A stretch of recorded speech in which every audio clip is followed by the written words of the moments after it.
believe that the Daily Wire, for example, is an Israel-first organization, which is why people like that are trying to Why would you get that impression?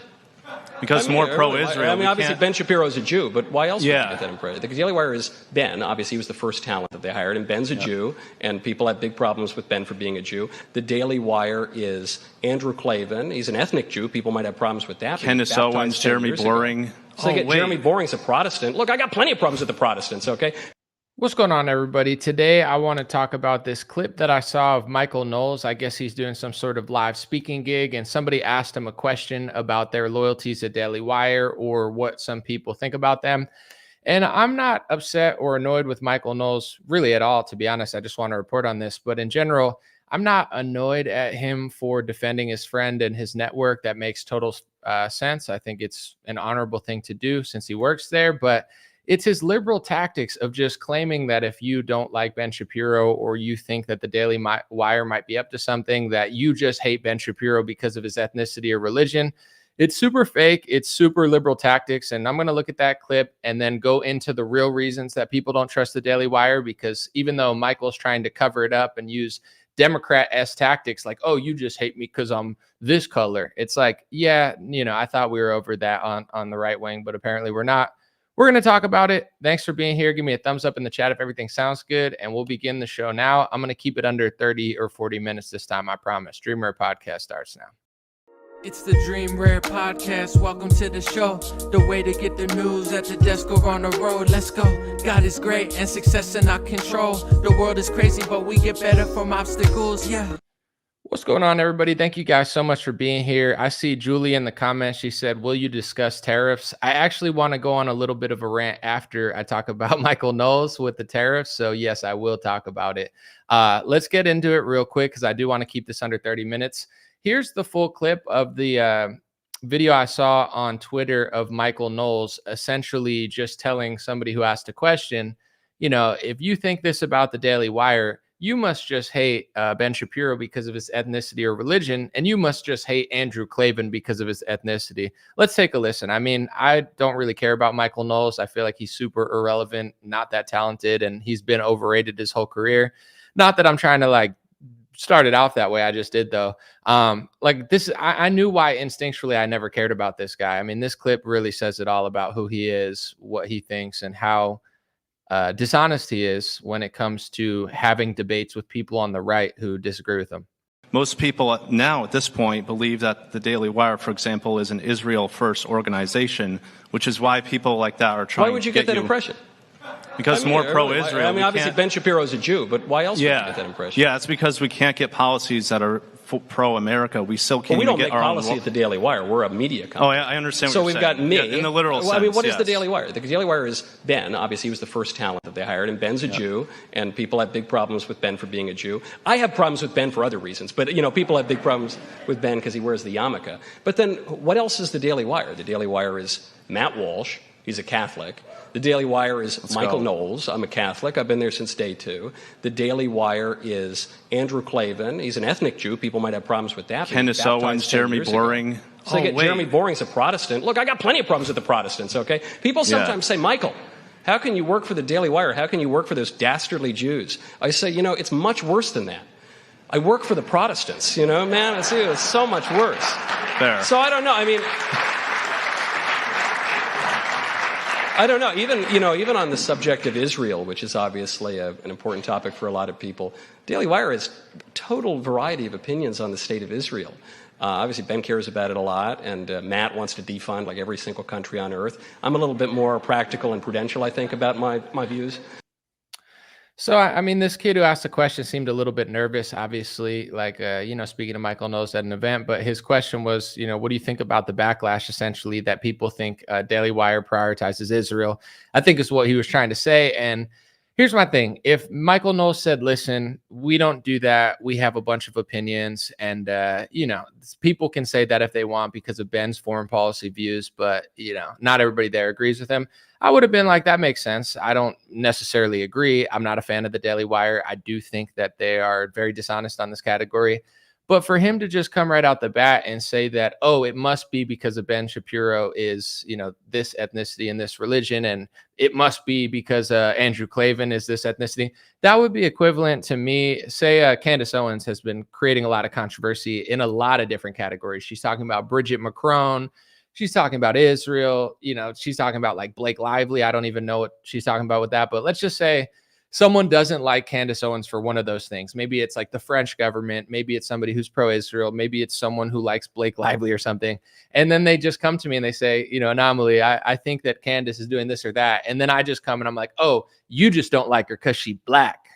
She's black, so you don't like her because and I don't know why I would talk like that. I just thought it was funnier to say that. But like, how fake that would be of me. Like there's things that I agree that Candace says that other people disagree with. I'm not going to name everything because she says a lot of stuff, but if I had to defend her for some reason, or I wanted to defend her, the last thing I would ever do would accuse somebody of just disagreeing with her views because she's black. I mean, it's the fakest, most liberal, most dishonest, most scummy thing to do.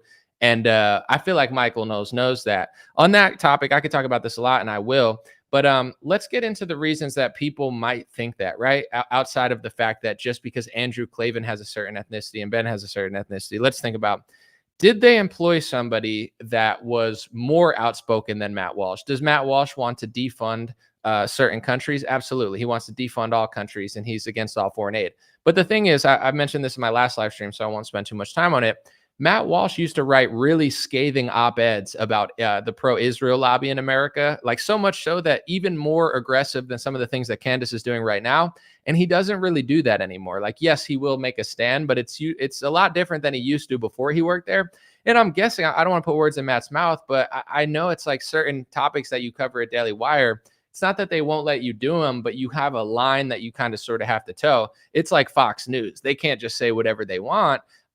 There's certain guidelines that you have to kind of act under when you're in a corporation. And Candace Owens really tested those guidelines, because for a while, Jeremy was saying, the CEO or the former CEO, he was saying like, as long as Candace Owens doesn't break the law, we're going to allow her to say whatever she wants at the Daily Wire, because, we're a conservative media company and we like the First Amendment. We allow our hosts to be who they are.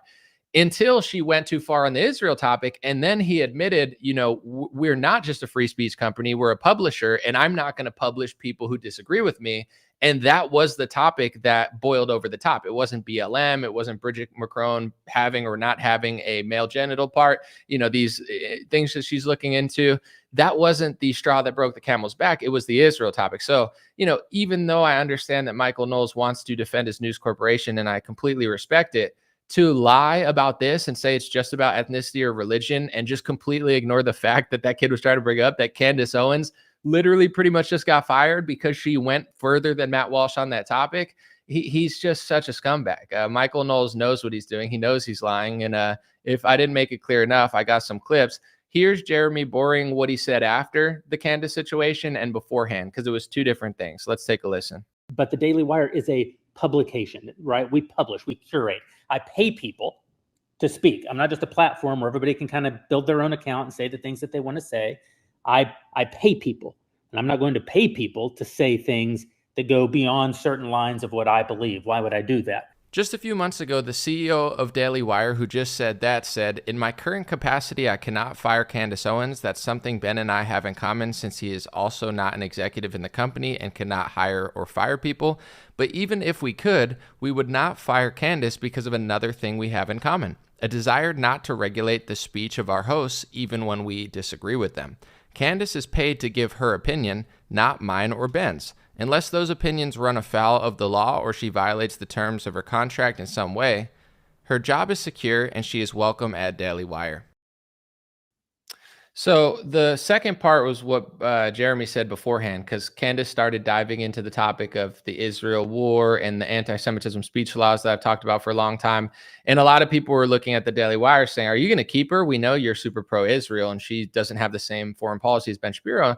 And Jeremy's like, listen, unless she runs afoul of the law, like that's not what we do here. We're not looking to fire her. But then I'm just going to play this clip again. After the situation, he let you know what they really think, which is like, I pay people to say things, and I'm not paying people to just have their own opinions. I'm basically paying people to have my opinions or within the guidelines of my opinions, right? But the Daily Wire is a publication, right? We publish, we curate. I pay people to speak. I'm not just a platform where everybody can kind of build their own account and say the things that they want to say. I pay people, and I'm not going to pay people to say things that go beyond certain lines of what I believe. Why would I do that? So once again, if that's the case, it's fine. It's just that Jeremy lied beforehand when he said that that's not what they were doing. They were allowing him to speak. They clearly weren't. So then Jeremy admits afterwards that I pay people to speak, and I'm not going to pay people to speak that disagree with me. So Michael Knowles knows this, right? Michael Knowles knows that that's the line that Candace crossed to get fired, essentially. He knows that that's the line that Matt Walsh is towing, and Michael Knowles is not really towing because he doesn't seem to really have any strong stances about it. So all I'm asking, once again, I'm going to play the clip of Michael and get into some more stuff. All I'm asking is the honesty to defend your news corporation and your friend Ben Shapiro with the truth and integrity, not leftist tactics of screaming. That would be like me saying the Daily Wire's racist. They just hate black people. Like, that's not why they fired Candace Owens. I don't think they fired Candace Owens because of her skin color. I think they fired her because she was talking about Israel, and they prioritize Israel, just like this kid's trying to say. So it's like, it's not, and it's not a baseless claim. There's people of Ben's religion that I like more than Ben, and there's people of Ben's ethnicity that I like more than Ben. Like, oh, you just don't like him because Andrew Klavan's this ethnicity. Dave Smith is the same ethnicity as Andrew Klavan, and I find him to be an America First patriot. I think Dave Smith is an ethnically Jewish American who prioritizes America over Israel. And I think that's what every American should do of any ethnicity. So my dislike about Andrew Klavan goes far beyond, or doesn't even come near his, that. Like, it's just like, it's not like, oh, I don't like Andrew Klavan because he has a certain ethnicity. No, it's because Andrew Klavan sucks. He's not interesting. He's not funny. He's not insightful. And when it came to the Christ is King stuff, his answer was so stupid. It's like, it's not like his ethnicity or his religion played any factor in why I don't like him. There's Christians that I love. There's Christians that I can't stand. There's pastors that I like. There's pastors that I can't stand. There's rabbis that I've heard on YouTube where I'm like, wow, that rabbi is being really honest. And then there's rabbis I've heard speak in front of the Senate that, are not honest. So just I just can't stand these people. I've never really thought about Michael Knowles that much because he's irrelevant, but watching this clip, I'm like, he's such a sleazy, smarmy, weaselly guy who knows exactly what he's doing. He knows exactly what happened to Candace, yet he plays this left wing, this far left tactic of let's just hide behind Ben Shapiro's race and ethnicity as a media company and shut down all opposition that doesn't like us or think that we're genuine. Most people now at this point believe that the Daily Wire, for example, is an Israel first organization, which is why people like that are trying to Why would you get that impression? Because more pro-Israel. Obviously Ben Shapiro is a Jew, but why else would you get that impression? Yeah, it's because we can't get policies that are pro-America. We still can't. So I just want to play this clip again, too, because outside of what I think of the Daily Wire, let's just talk about Ben Shapiro, right? He tweeted this thing, which is almost identical to the anti-Semitism hate speech laws that Trump, the GOP, Schumer, Hochul, it's bipartisan. It's being, once again, these anti-Semitism hate speech rules, it's called the IHRA definition of anti-Semitism. They're being passed in Canada. They're being passed in Britain. They're being passed in Australia. You know how Republicans always say, we don't want to have hate speech rules like Canada, Australia, and the UK, yet they're passing identical anti-Semitism laws, which include the Bible. Like, people are starting to speak out about this. Candace, I saw, finally mentioned it. I don't want to say finally, she's been talking about it a lot, but I saw her specifically talk about the anti-Semitism laws recently. And then I saw Ian Miles Chong tweeted it out and was like, Candace is saying that there's a group of people controlling America. And I watched the clip and I'm like, what she said was she talked about the anti-Semitism laws for 3 minutes straight, and people are trying to falsely say she just hates people when she's trying to explain to Americans that they're passing hate speech phrases into America that are identical to the ones that they're passing into Canada, Great Britain, and Australia. And if you believe in the First Amendment, you shouldn't believe in that. But anyway, Ben tweets out a lot of these phrases because he agrees with them. Here's one. On the bottom is the IHRA anti-Semitism rule on the State Department website. The top is a Ben Shapiro tweet from 2019 when they started rolling into America. Ben Shapiro said, any Jews, whether ethnic or religious, are loyal to America, not Israel. Any dual loyalty supposition is anti-Semitism. That's what Ben Shapiro said. Here's the IHRA hate speech rule. It says accusing Jewish citizens of being more loyal to Israel or to the alleged priorities of Jews worldwide than to the interests of their own nation. So Ben just happens to mysteriously tweet out almost identical anti-Semitism laws. And he says, listen, my ethnicity, the Jewish people, whether they're religious or not, my ethnic group, they're loyal to America, not Israel. Any supposing that any of my people or my ethnicity or my religion are, have dual loyalty to Israel, that's anti-Semitism, right? Or dual loyalty to really any country. It's just hate speech, right? I'm Italian, I'm Polish, I'm Puerto Rican, I'm Czechoslovakian. I'm just going to pick one, Italian. Imagine if I was Italian and all I did was talk about Italy all the time. And I'm like, I loved Italy foreign policy. And then I told people on my live stream, I said, all Italians, even Chris Cuomo, left-wing Italians, right-wing Italians, far left, all the Italians of America have loyalty to America, not Italy. Anybody suggesting that any single one of my ethnic people does have loyalty to Italy, that's an anti-Italiophobia, and you just hate us, and you just hate all of us. And, Michael knows what's going on. He's not stupid. He knows that these hate speech laws are being passed. He knows that Ben Shapiro tweets them. He knows that Ben Shapiro definitely loves Israel and then tweets on his Twitter that if you suppose that any of my people have loyalty to Israel, it's like, and then you have Donald Trump trying to tell them they should have loyalty to Israel when they don't, the left-wing ones. It's like, it's such a mess. But in general, wouldn't you think I was like I'll just use another example. Imagine I was Chinese or Canadian or whatever. Let's just say Chinese. I'm Chinese and I say every Chinese person in America has loyalty to America. How do you know that? Like every Chinese person in America doesn't have loyalty to America. Every white person, every European, every black person, like it's not true that everyone of a certain ethnic group has loyalty to America. So why would you say that? Unless you're covering for your group. So this is what the Ben Shapiros of the world like to do. They like to have dual loyalty. They like to cover for their group. And then they like to hide behind speech laws that say that you're hateful for saying what they're doing. It's like if I was just eating like chicken nuggets and you look at me and you're like, oh, you're eating chicken nuggets. And I go, no. That's anti-chicken nugget-metic to say that I'm eating chicken nuggets because of my ethnicity. And if you say that I'm eating chicken nuggets while I'm eating chicken nuggets, you just hate me for my race or my religion. Like that's what Ben Shapiro is doing. And that's what Michael Knowles is covering for. Not every person of Ben's ethnicity has loyalty to Israel, but for him to just state that no one of his ethnicity has loyalty to Israel while they're passing these bills that match his little hate speech rules that he is trying to tell people about. Speaking of people who seem to have loyalty to Israel, here's a clip of Ben Shapiro on a college campus saying that his main guarantor to his loyalty to America is the existence of Israel or something along those lines. Take a listen. Ever wonder if one day you'll have to flee the United States? I mean, I think that every Jew throughout world history who has a brain and knows history has always wondered if a country that is not a Jewish state is going to eternally provide them security guarantees and full citizenship, of course. I mean, that's I think to think that that's why the existence of the state of Israel is the single greatest guarantor of my loyalty to the United States, frankly. Right? Because Israel exists, that means the United States is going to be a more welcoming place for me because Israel is there as a backstop in case anything should go wrong. So with that statement, I mean, I don't care whether Ben likes Israel or not. Like, I don't care if he wants to live there or live in America. Like, it's not up to me. It's Ben's life. It's Ben's world. I'm just living in it. But, he basically said, like, yeah, the reason I'm loyal to America is because Israel exists. It's a backstop that just in case anything goes wrong, I could go there. So I'm just saying, I mean, this is just a hypothetical. Say for me, right? Someone says to me, because I'm Italian, I'm Polish, I'm Czechoslovakian, I'm part Puerto Rican, it's part of America. But say someone says to me, like behind closed doors, they're like, anomaly, no one's going to hear this. Would you rather, if you can only save one country, would you save America or Italy? Would you save America or Poland? I'm American. I am loyal to America. I don't have dual loyalty. I would say America. I'd be like, yeah, this is my country. It's all I know. I've never even been to Poland or Italy, to be honest.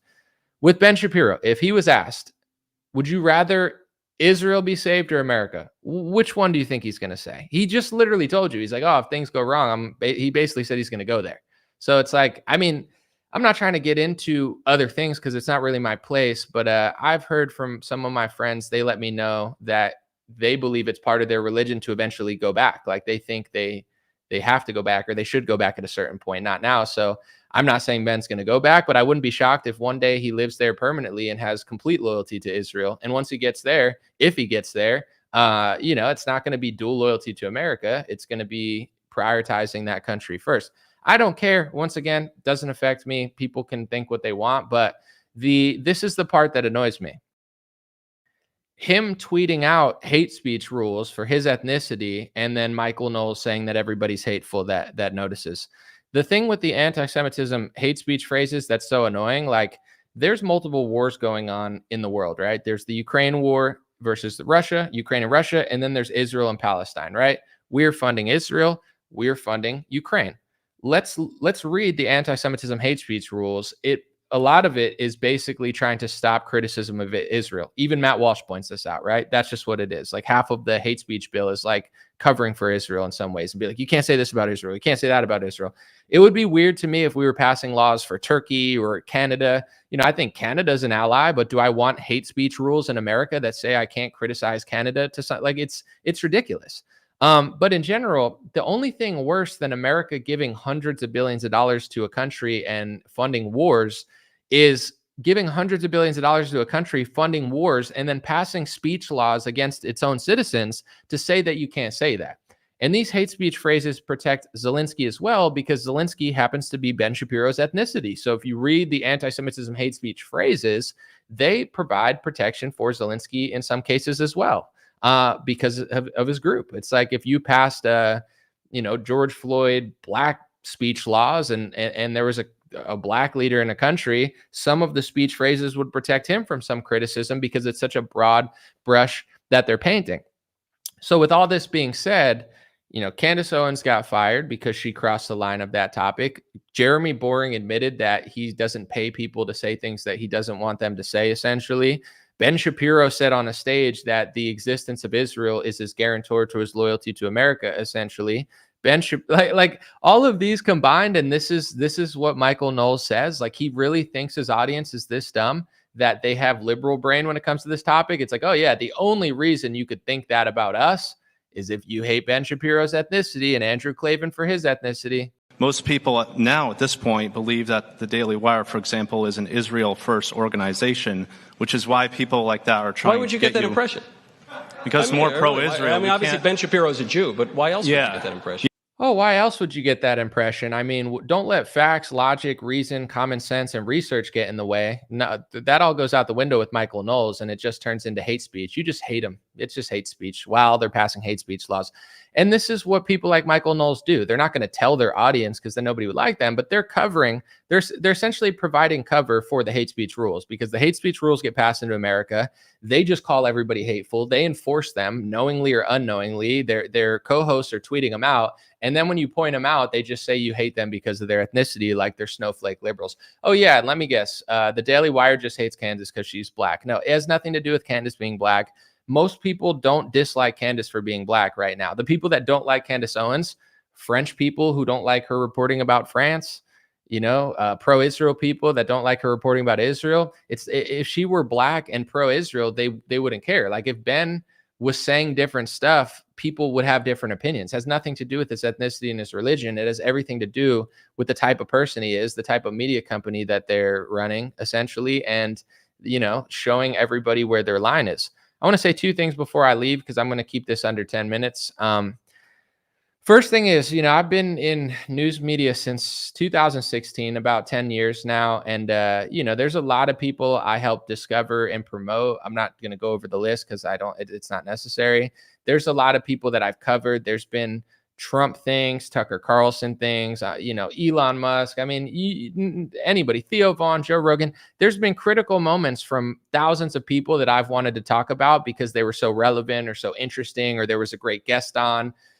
Michael Knowles has been in broadcasting for a long time before me, right? He's had the Daily Wire machine behind him for almost a decade now, which is one of the most powerful, well-established machines. I mean, think about Matt Walsh, right? I like Matt Walsh. Matt Walsh created the What is a Woman documentary. Iconic. When Candace Owens was there, she had a lot of viral clips, right? She made the Shot in the Dark, the vaccine documentary. She made the George Floyd documentary. Like even Ben Shapiro's had viral moments on college campus. Michael Knowles never once, right? I never had an opinion about him because I just people are like, what do you think about Michael Knowles? I'm like, I know nothing about him. And the reason is because he's never done anything important, interesting, or culturally relevant enough to even catch on my radar. I've shared tens of thousands of clips of everybody in the Republican movement. Somehow Michael Knowles has never come across my desk or my radar because everything he does is just nothing. He's like a giant nothing burger that just has views because it's somewhat right wing. The only thing that even remotely crossed my feed within the last 2 years besides this, or even last 10 years, was him talking to an OnlyFans model, which is the lowest hanging fruit thing you could do if you can't get any sort of traction or any interest in what you're doing. You just like have an OnlyFans model on her and be like, so are you coming to Christ? Or are you still slut? Or, you know, like whatever that whole thing is, like that's like low tier, like just like slot podcast stuff to do if you just really want attention. So, you know, outside of this clip, which I obviously was not a fan of, he's just so irrelevant. And same with Andrew Klavan. Like I've been on Andrew Klavan's show. I'm sure I'll never get invited back on again. But like Andrew Klavan's also really irrelevant. You have, this is why, and I'm not going to get into Daily Wire because I have no idea what's happening. They could be doing great. But it's like Candace was interesting. Candace was making interesting documentaries and interesting clips. You got rid of her. Matt Walsh is the only one doing interesting, funny things at your place. Ben Shapiro's extremely annoying, and he's just gone worse and worse over the last couple of years. Michael Knowles is a complete nothing burger. He does nothing with all the resources you give him. Andrew Klavan is beyond boring. I'd rather watch paint dry on YouTube in 4K for 5 hours straight with no food or water than ever listen to Andrew Klavan, because who cares? It's like they're just a boring company. And then when you challenge them a little bit, they're like, oh, you just hate us because of our race and our religion, huh? No, you're just annoying. You suck. it's lame. So once again, just to wrap it up before I say a little bit about tariffs, but it's a little off topic, so I don't want to say too much. I respect Michael Knowles' right to defend his company and defend his friend. He has every right to do that against accusations, including accusations of being Israel first, right? The worst way to respond to that question is to just hide behind Ben Shapiro's ethnicity, hide behind Andrew Klavan's ethnicity, and just be like, you just think that because of this. After we just like, they think we're so dumb that we just didn't witness the Candace Owens thing. Even if you're the most pro-Israel person in the world, you love Michael Knowles, you could be like, yeah, I don't agree that they're Israel first. I think they think Israel's our ally, but they also like America. But are you really going to be like, oh, people just don't like Ben Shapiro? Ben Shapiro, by the way, who I would say that 99% of Jewish people did not have his take on the JFK assassination. I would think that most people are like somewhat intrigued by it. You know, I don't want to put like percentages on it because I have no idea what people are thinking. But, you know, I didn't see any other Jewish news hosts come out and be like, yeah, I mean, you know, who really cares about the JFK stuff? Like, to be honest, I think that was the worst take of the entire year. Ben Shapiro coming out and being like, I don't really care who killed JFK. It was in the past. Like most Americans care about that stuff. So is that because of Ben's religion or ethnicity? I mean, maybe that could be a driving factor to why, you know, he wants to cover it up. Maybe not. But in general, he's just annoying. Like I didn't blame everyone else for him doing that. I was just like, that's annoying. But now I'm going to be accused of being hateful if I disagree with him, because people like Michael Knowles are saying it's just because you hate him because of his ethnicity or religion. It's so dishonest. And, you know, I want to make this point real quick before I get on my little unnecessary rant. When I say I want to close the border, Democrats will say you hate Mexicans, right? I could use my victim card of I'm like part Puerto Rican. I'm not that Puerto Rican, but Puerto Rican enough to be somewhat Puerto Rican. Like I can use that talking point and be like, oh, I can't be racist against Hispanics because I'm part Hispanic. You know what I'm saying? They'll invite me to Hispanic events at the White House and stuff, or they used to before I started talking about this stuff. But in general, it was Democrats who said, you just hate Mexicans if you want to close the border. You just hate black people if you want to stop welfare. You just hate black people if you want to have voter ID, or you just hate black people if you don't like the George Floyd riots, or you hate black. Like they accuse you of hating them when you just say something that makes sense. They're like, you just hate all these minorities. And then I'm like, yeah, probably like women should play sports with women. I don't know. That would make sense. Like, oh, you just hate the transgender community. They always project and make all this crap up. And it's so annoying. It's just a way to derail the conversation away from what's really going on, so they don't have to talk about what you're talking about. Republicans, including Michael Knowles and Ben, they do the same thing when it comes to Jewish stuff or Israel stuff. They do the same thing. I could literally tweet, I disagree with the anti-Semitism hate speech laws that Donald Trump is passing. And then people will come in my comment section. Why do you hate these people? Why do you hate Israel so much? It has nothing to do with hating another country. I don't hate any country, and I don't hate any group of people. I think there's great people from every country, including Israel. I think there's a lot of crappy people in America. I don't like most politicians in my own country, but I'm expected to just bow on my knees to another country. I don't like 95% of Congress. In fact, the only person I really like is Thomas Massie. He's the only person I respect and like. Rand Paul is cool too. I'd be fine with completely switching up all of Congress. Like I think Republicans are fake opposition. So this double standards for me where it's like I could say America's doing evil things with the military and nobody even cares anymore. If I say Israel's doing that, I'm an anti-Semite and I hate Ben Shapiro because of his ethnicity. Like, this is what the right wing does, and more people are figuring it out because it's so obvious. Like, it's so ridiculously obvious that anything I possibly say, like, I have to agree with hate speech laws in my own country. I have to believe that one country, one race, and one religion is so important that we need to completely forget what the First Amendment says and create these new definitions just for them. When all the people like Michael Knowles, they'll tell you for 5 years straight, the hate speech policing doesn't work. It just adds more hate, blah, blah, blah. And then when it comes to the other side, he becomes the liberal and he just says, oh, you just hate him because of his ethnicity. He's such a fraud. He's such a phony. He's such a weasel. And, more and more people are catching on to this stuff. The only time he usually goes viral is when he's getting ratioed on X for being a fraud and being a essentially cover-up merchant to the anti-Semitism hate speech rules, which are being passed. With that being said, I just wanted to go on this unnecessary rant for my own peace of mind and mental health that really has nothing to do with this. Trump passed a lot of tariffs recently, and I know some people want my opinion on them, but I'm kind of indifferent on them, to be honest. Like, if I have stocks, it annoys me because the stocks go down. If I don't have stocks, I don't care. And whether I have stocks or not, only time will tell if they really work and help America. So if you really want my real opinion on this, the tariffs, I'm pretty as indifferent as you can get because I do want to just see how it plays out. With that being said, I posted on my Facebook page today a clip or picture post of just Trump pushing these tariffs, right? And I do have stocks right now.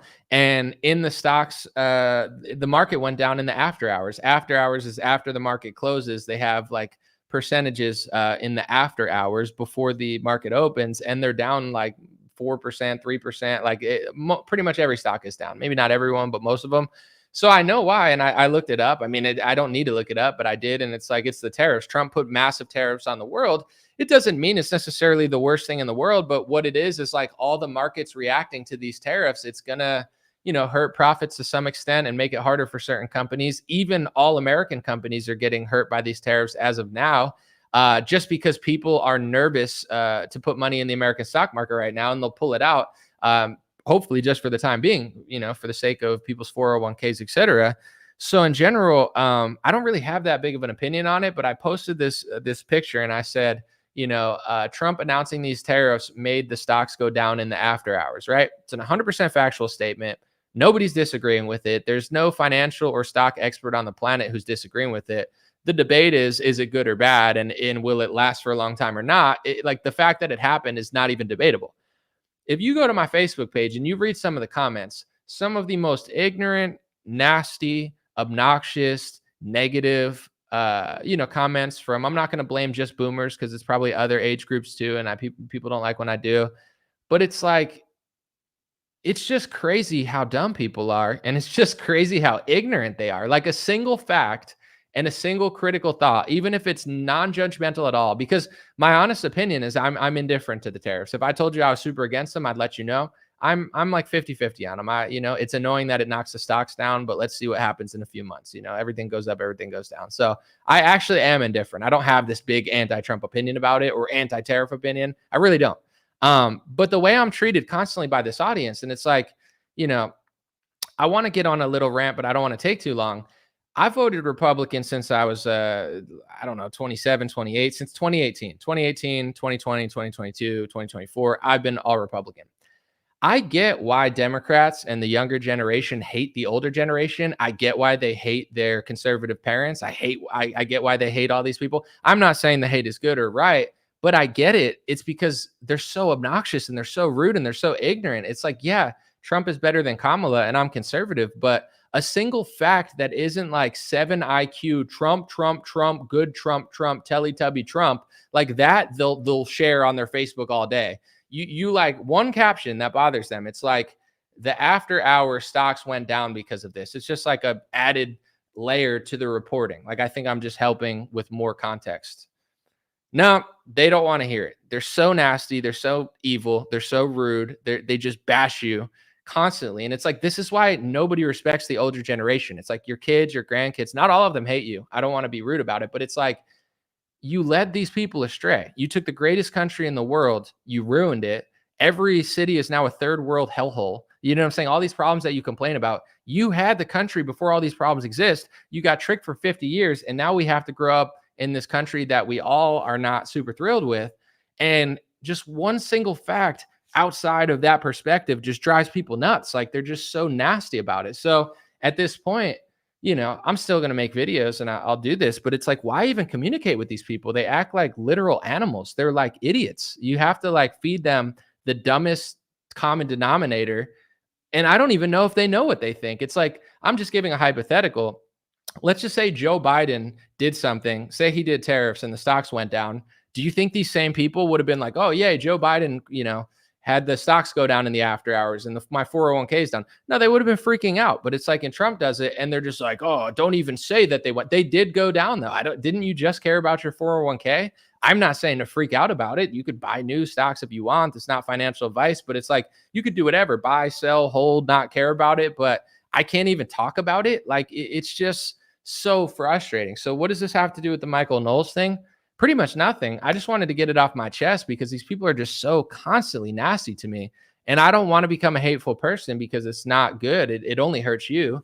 But I'm starting to hate these people. You know what I'm saying? I'm starting to despise them because it's like, I literally have to treat them like babies and I still reach 100 million people because they're literal babies. Like I feed them the dumbest thing possible or the most simple headline and they cheer over it and like start drooling out of their mouth. One caption that slightly challenges their worldview or gives them a fact that they didn't hear anywhere else, they freak out at you. They act like savages, just like trying to just be nasty. It's like, what's wrong with these people? This is why most of the younger generation hates you. This is why a lot of them turn Democrat. This is why the country's ruined. And then like, what do you do to these people? You just wait till they disappear or something? I don't want to think that morbidly because it's a really messed up way to think, but it's like, what else do you do with these people? You can't tell them anything. They're just,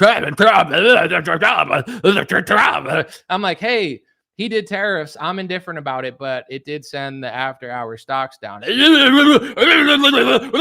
start like drooling at the mouth and you're like, no wonder the elites, they literally think you're cattle.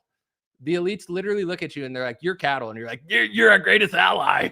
It's like, no wonder that maybe they're right. Maybe they're right. I'm not trying to be rude about it, but I'm trying to challenge American citizens. Are you sheep? Then act like sheep. Are you cattle? Then act like cattle. But if you're going to act like sheep and cattle, don't complain when the elites treat you like sheep and cattle because you're acting like sheep and cattle. Let me know in the comment section what you think about my little rant at the end. And let me know if you think that people over 45 on Facebook that are Republican can take a fact or a critical thought outside of like a 2-syllable word that includes Trump good at the beginning. Because if not, I'll just feed them like baby food for 4 years and just make money off them while I laugh at how stupid they are. But if I can actually report on Facebook and do my job and say something that just challenges them without them having like a freaking hissy fit, then we could do that too. Let me know what you guys think. God bless you. I'll be back soon.